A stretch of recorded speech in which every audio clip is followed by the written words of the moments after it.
Video देखने से पहले प्लीज अपनी स्क्रीन पर सब्सक्राइब और इस घंटी के बटन को दबाइए, फिर ऑल के बटन पर प्रेस कीजिए।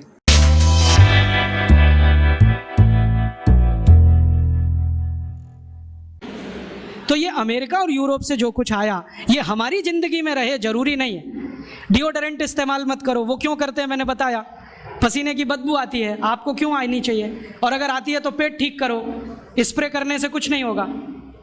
मुंह में लिस्ट्रीन वो स्प्रे करते हैं, पेट साफ नहीं है, आप अपनी कब्जियत ठीक करो।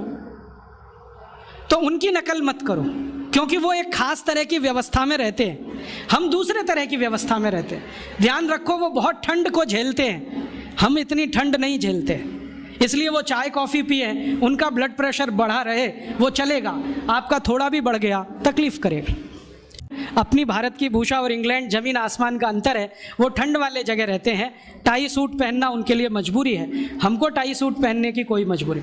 अगर 50 डिग्री तापमान में हम सूट और पैंट और टाई पहन के घूमें तो मूर्खों के मूर्ख ही दिखेंगे। बहुत लोगों को मैंने देखा है, शादी करने जाते हैं, घोड़े पे चढ़ते हैं, टाई और 3 पीस सूट पहन के बैठते हैं, जून के महीने में भयंकर गर्मी में सुपर इडियट बन के जाते हैं। और उनको पूछो भाई ये क्यों कर रहे हो, तो कहते हैं आज तो कर लेने दो, शादी का दिन है, मैंने आज ही सुपर इडियोसिटी दिखानी है आपको शादी के दिन। ये मत करो आप, उनकी भूषा नहीं है, हमारे काम की नहीं है। ये रॉक और पॉप इसमें मत फंसो, ना तो कर्णप्रिय है ना शरीर के स्वास्थ्य के लिए अच्छा है।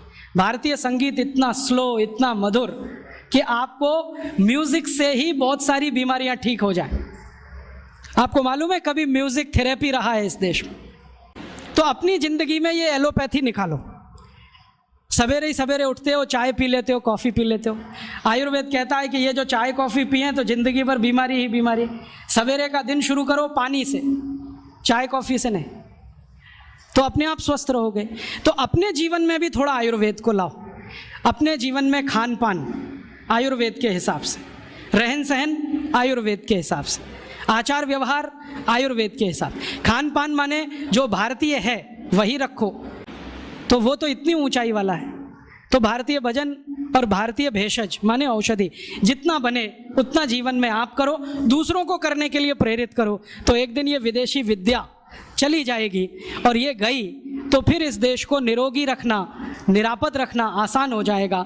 और तब शायद ये सिद्ध होगा, सर्वे भवन्तु सुखिनः सर्वे सन्तु निरामया सर्वे भद्राणि पश्यन्तु माँ कश्चित् दुःख भाग् भवेत्। तो ऐसा मैं आपसे निवेदन करता हूँ, आप इसको स्वीकार करें और दूसरों को स्वीकार करने के लिए प्रेरित करें। तो आपका आभार। तो अपनी जिंदगी में जो आयुर्वेद से आया, जो भारतीय विद्याओं ने सिखाया, वही अपने जीवन में लाओ और जीवन का एक सूत्र बनाओ, भारतीय बने और भारतीय चीज़ों का ही उपयोग करें। भारतीय भाषा, भारतीय भूषा, भारतीय भोजन, भारतीय भजन और भारतीय भेषज, ये 5 चीज़ों का इस्तेमाल करो। भोजन मैंने बता ही दिया, भूषा आप जानते हो, ज्ञान मेरा नहीं है सबका है, मैंने लिया आपको दिया, आप किसी और को दो, ये है भारतीयता। यूरोप में होता ज्ञान को पकड़ के रखो, बेचो इसको भी, हम बेचने में नहीं मानते। तो आप सुनो, दूसरों को सुनाओ।